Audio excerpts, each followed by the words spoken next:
കഴിഞ്ഞ കുറേ ദിവസങ്ങളായി സോഷ്യൽ മീഡിയയിലെ ഏറ്റവും വലിയ ചർച്ചാ വിഷയങ്ങളിൽ ഒന്ന് തന്നെ താരസംഘടനയായ അമ്മയെ പറ്റി തന്നെയാണ്. അൻസിബ ഹാസിന്റെ വെളിപ്പെടുത്തലും അമ്മ സംഘടനയിലെ പൊട്ടിത്തെറികളും എല്ലാം തന്നെ സോഷ്യൽ മീഡിയയിൽ വളരെ വലിയ രൂപത്തിൽ തന്നെ ചർച്ചാ വിഷയങ്ങളായി മാറിക്കൊണ്ടേയിരിക്കുകയാണ്. ഓരോ ദിവസം കൂടുന്തോറും ചൂടായ ചർച്ചകൾ തന്നെയാണ് അമ്മ സംഘടനയിൽ നിന്ന് പുറത്തു വരുന്നത്.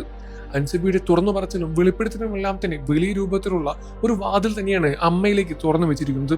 അമ്മയുടെ താരസംഘടനയിലെ നേതൃത്വം മാറിയതിൽ പിന്നെയും ഒരുപാട് പ്രശ്നങ്ങളൊന്നും നടക്കില്ല എന്ന് വിചാരിച്ചപ്പോൾ വീണ്ടും തെറ്റുകയായിരുന്നു. അമ്മയുടെ താരസംഘടന വീണ്ടും അടിമുടി പൊളിഞ്ഞു വീഴുന്ന ഒരവസ്ഥയിലേക്കാണ് മുന്നോട്ട് പോയിക്കൊണ്ടേയിരിക്കുന്നത്. പ്രമുഖ താരങ്ങളിൽ നിന്നും വരുന്ന വെളിപ്പെടുത്തലെല്ലാം തന്നെയാണ് ഇതിന് ഏറ്റവും വലിയ ഉദാഹരണമായി കാണിക്കുന്നത്.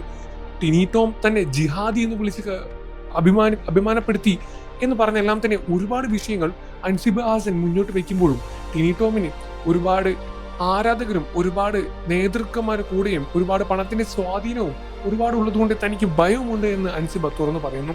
ഈ കാര്യത്തിൽ ഗവൺമെന്റും തന്റെ കൂടെ ഒപ്പം നിൽക്കുമെന്ന് പ്രതീക്ഷിക്കുന്നു എന്ന് അൻസിബ പറയുമ്പോഴും ഒരുപക്ഷെ ആളുകൾ ടിനി ടോമിന്റെ മറുപടിയും സപ്പോർട്ട് ചെയ്യുന്നുണ്ട്. ടിനി ടോം ഇതിന് ഒരു പ്രതികരണം ഉടനെ തന്നെ രംഗത്ത് വരും എന്ന് തന്നെയാണ് പ്രതീക്ഷിക്കുന്നത്. ഇതിനോടൊപ്പം തന്നെ പ്രമുഖ താരങ്ങളെ പറ്റി പുറത്തു വരുന്ന ഓരോ വാർത്തകളെയും കാതോട് കേട്ടിരിക്കാൻ പ്രേക്ഷകരും കാത്തിരിക്കുകയാണ്.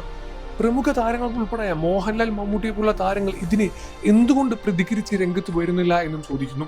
തന്റെ അനിയത്തിയെ പോലെ അല്ലെങ്കിൽ മകളെ പോലെ കാണുന്ന അൻസിബയെ പറ്റിയെല്ലാം തന്നെ മോഹൻലാലും എന്തുകൊണ്ട് മൗനം പാലിക്കുന്നു എന്നാണ് ഇപ്പോഴും ചോദിക്കുന്നത്. ഇത്തരത്തിലുള്ള വിഷയങ്ങളെ വലിയ വലിയ പ്രമുഖർ തന്നെയാണ് കൈകാര്യം ചെയ്യേണ്ടത്. അമ്മയിലെ താരസംഘടനയിലെ നേതാക്കളായിരുന്ന മോഹൻലാലെല്ലാം തന്നെ രാജിവെച്ച് രംഗത്ത് വന്നിട്ടുണ്ടായിരുന്നു. പിന്നീട് വന്ന നേതൃത്വം തന്നെയാണ് ഇത്തരത്തിൽ ഒരു പ്രശ്നമില്ലാതെ മുന്നോട്ട് കൊണ്ടുപോകാനുള്ള കാരണം. ഹേമ കമ്മിറ്റി ആയിരുന്നു ഇതിന് ഏറ്റവും വലിയൊരു കാരണമായി ചൂണ്ടിക്കാണിച്ചത്. ഹേമ കമ്മിറ്റിക്ക് ശേഷം രാജിവെച്ച ഓരോ അംഗങ്ങളും പിന്നീട് മൗനം പാലിക്കുകയായിരുന്നു.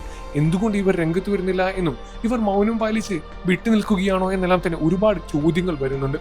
എന്നാൽ പിന്നീട് വന്ന കമ്മിറ്റിയും ഒരുപാട് പ്രശ്നങ്ങൾ തന്നെയാണ് നേരിടുന്നത്. ഇപ്പോൾ കൂടി ഇത്തരത്തിലുള്ള പ്രശ്നങ്ങളെല്ലാം തന്നെ എങ്ങനെ ഇവർ സ്വാധീനിച്ച് എങ്ങനെ മാറ്റി വീണ്ടും അമ്മ എന്ന താരസംഘടനയെ ഉയർത്തെഴുന്നേൽപ്പിച്ച് കൊണ്ടുവരും എന്ന് തന്നെയാണ് ഒരു ചോദ്യചിഹ്നമായി തന്നെ അവശേഷിക്കുന്നത്. ഈ വിഷയത്തിൽ നിങ്ങളുടെ അഭിപ്രായം എന്താണെന്ന് വീഡിയോയിൽ താഴെ കമന്റ് ചെയ്ത് പറയുക. വാർത്തകളും വിശേഷവും എത്രയും പെട്ടെന്ന് അറിയാം നമ്മുടെ വീഡിയോ ഒന്ന് ലൈക്ക് ചെയ്ത് ചാനൽ ഒന്ന് സബ്സ്ക്രൈബ് ചെയ്ത് സപ്പോർട്ട് ചെയ്യുക ഫ്രണ്ട്സ്.